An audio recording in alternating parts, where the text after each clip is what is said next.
ஆயிட்டியாமே என்ன விவரம் ஒன்றும் புரியலையே.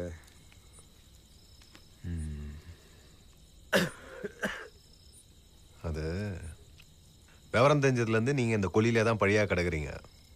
ராவும் பகலமா இப்படி கஷ்டப்படுறீங்க. நீங்கள் என்னடானா இப்படி கிழிஞ்ச துணி தான் போடுறீங்க, புளிச்ச கஞ்சி தான் குடிக்கிறீங்க. இப்படி குனிஞ்சு ஒரு கைப்பிடி மண்ணு கூட அள்ளி போடாதவங்க முதலாளி என்னடானா பட்டும் பௌசியமாக இருக்கிறான், கறியும் சோறும் நெய்யும் பருப்புமா சாப்பிட்றான். கஷ்டப்படுறவனும் அதே மாதிரி புது துணி போடணும், வாய்க்கு ருசியாக சாப்பிடணும்னு சொல்லி அரசாங்கத்தை பார்த்து கேட்டேன். அதுக்கு அரசாங்கம் என்னை பார்த்து துப்பாக்கி நீட்டுச்சு. அது எப்படியா முதலாளிமார்களும் நாமளும் ஒன்றாயிட முடியுமா? ஒண்ணுதான், மனுஷனா பிறந்த எல்லாருமே ஒண்ணுதானே. முதலாளிங்களுக்கு முதுகுல என்ன 2 ரெக்கையா முளைச்சிருது.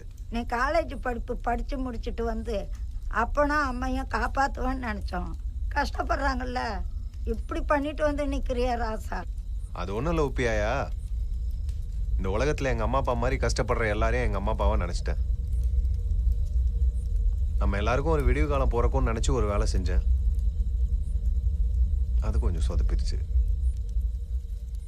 என்னை மன்னிச்சிடாயா. மன்னிப்பெல்லாம் கேட்கக்கூடாதியா, என் குலசாமியா. இந்த கையால் சோறு போட்டு வளர்த்த இப்படி வந்து நிற்கிறியா? நெஞ்சு பாரு உப்பி, கடைசியாக உங்கள் கையால் ஒரு வாய் சோறு சாப்பிட்டு போகலான்னு தான் வந்தேன். இப்படி அழுதா எப்படி?